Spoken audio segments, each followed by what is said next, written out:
Sud Radio, Osez entreprendre, Thomas Binet. C'est l'heure de vos rendez-vous économiques du dimanche, comme d'habitude, avec Monsieur Thomas Binet. Bonjour mon cher Thomas. Bonjour Maxime. Au programme d'Osez entreprendre ce matin. Comment une entreprise née sous le Second Empire peut-elle traverser près de 170 ans d'histoire sans perdre son identité? On va parler de Casgrain, l'art de se réinventer sans renier ses racines. Et nous parlerons aussi d'un nom qui ne laisse personne indifférent. Nous sommes avec Louis Tapie, entrepreneur et cofondateur de Speak Elite.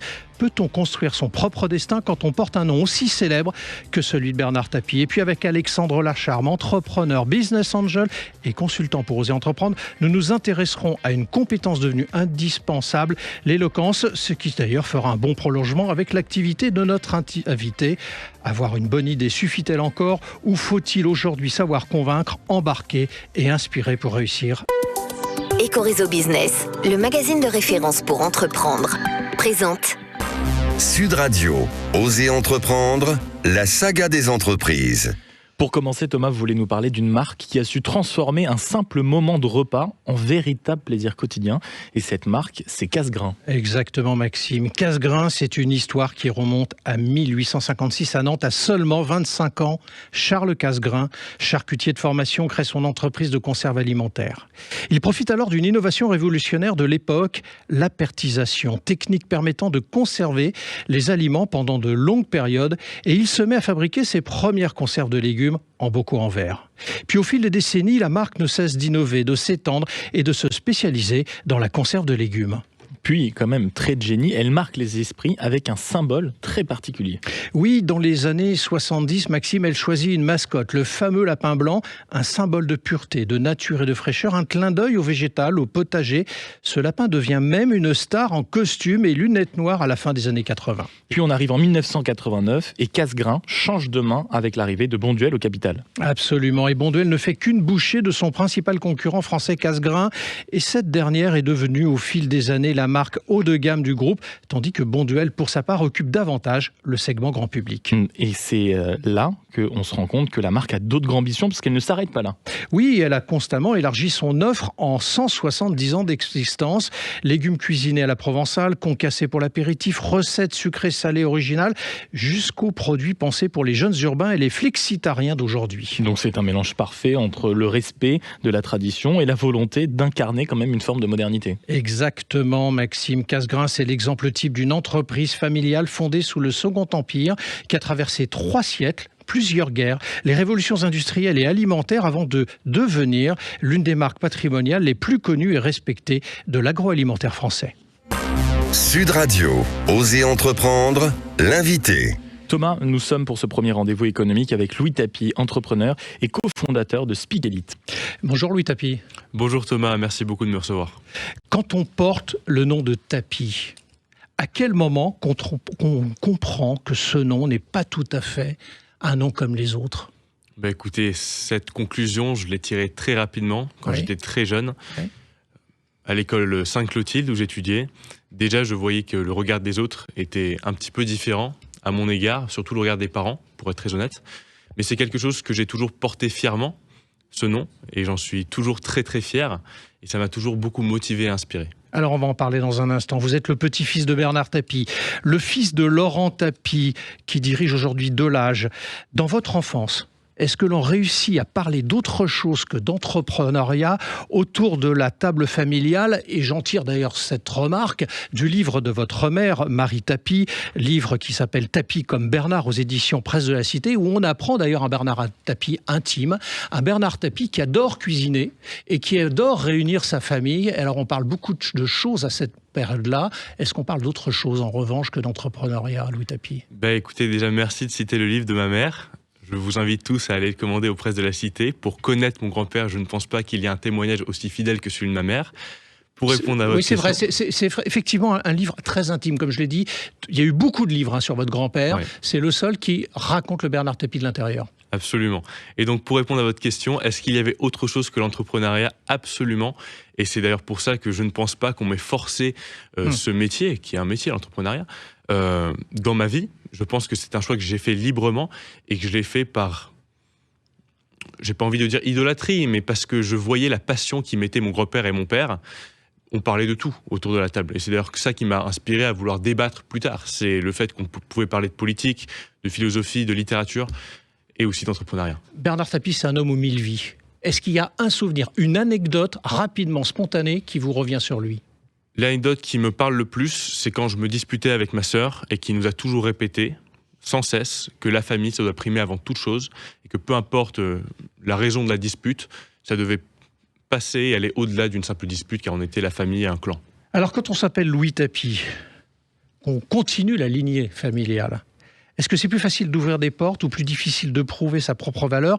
Parce que j'imagine qu'il y a beaucoup d'attentes, il y a beaucoup de comparaisons aussi, forcément, avec votre père et votre grand-père. Alors Thomas, ça serait malhonnête par exemple de dire que si je suis ici aujourd'hui, mon nom n'y fait pas partie. Ce n'est pas par mon propre mérite totalement, c'est aussi parce que vous connaissez bien mon père qui est venu sur cette émission, et bien sûr que ça ouvre des portes. Si je n'avais rien fait de ma vie, je ne serais pas là non plus, tout autant.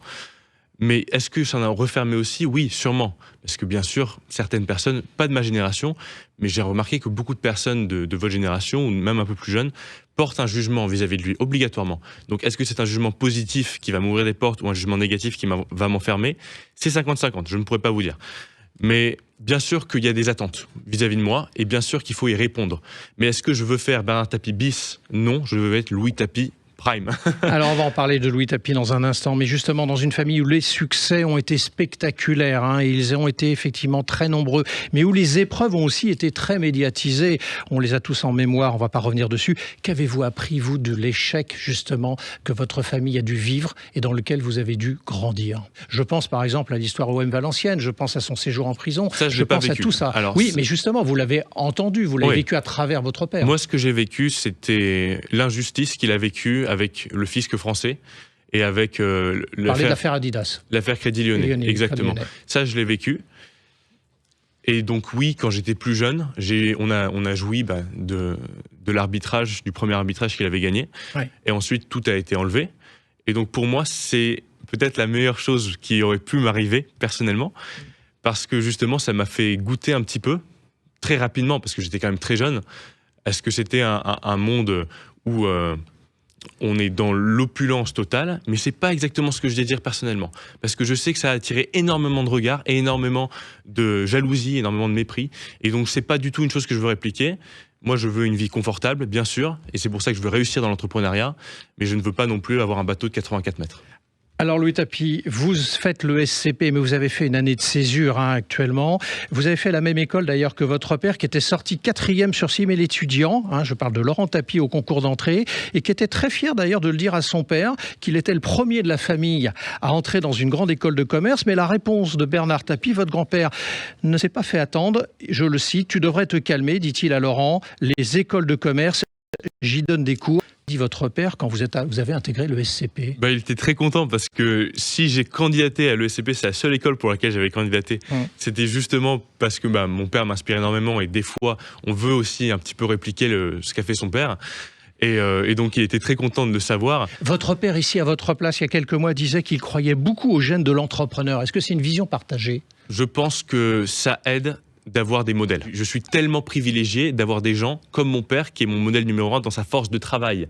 On peut penser que c'est mon grand-père, mon modèle numéro 1, mais pour moi, c'est vraiment mon père, parce que je le vois en construction. Oui, il a déjà réussi. Il a déjà réussi, mon père. Mais là, il est en train de construire un empire avec de l'âge, typiquement. Et le voir construire cet empire, ça, c'est quelque chose qui, bien sûr, m'inspire à travailler, plus qu'à vouloir simplement répliquer. Louis Tapie, assez parlé de votre famille. Parlons de vous un instant, justement. Vous avez créé Rhetoricart.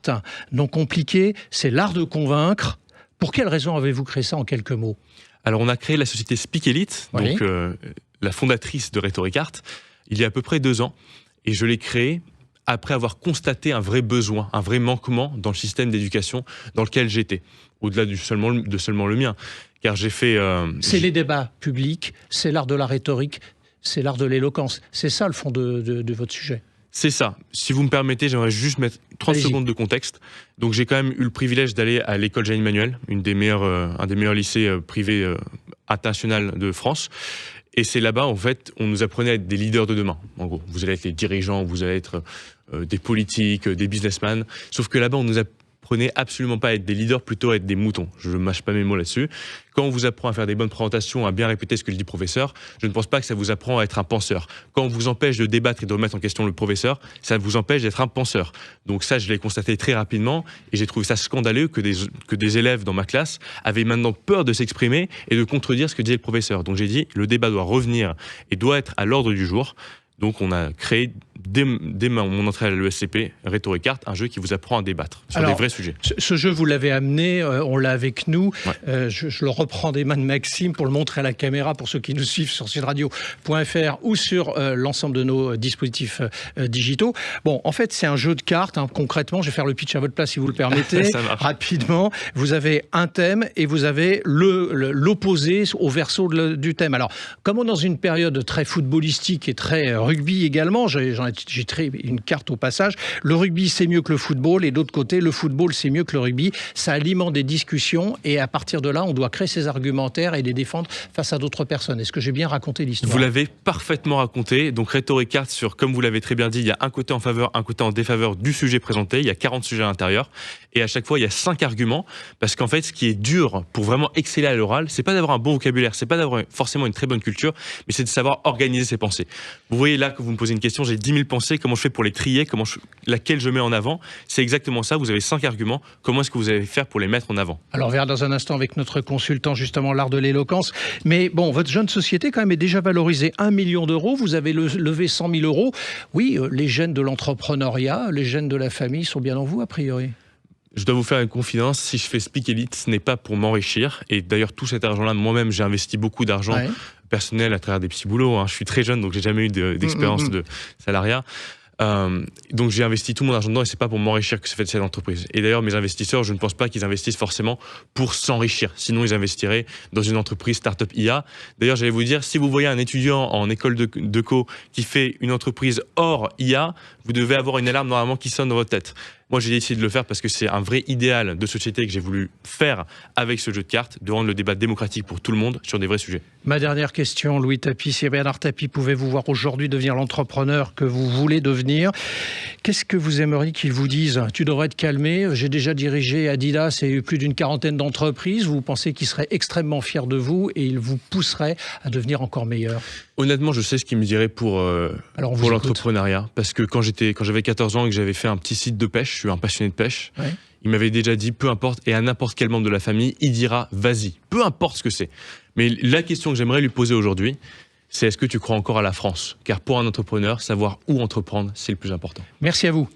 Merci beaucoup Louis Tapie d'être passé du côté d'Oser Entreprendre, et je rappelle donc que vous êtes le cofondateur de Speak Elite, et comme l'a dit Thomas, en effet, on sent bien les gènes de la famille dans le discours.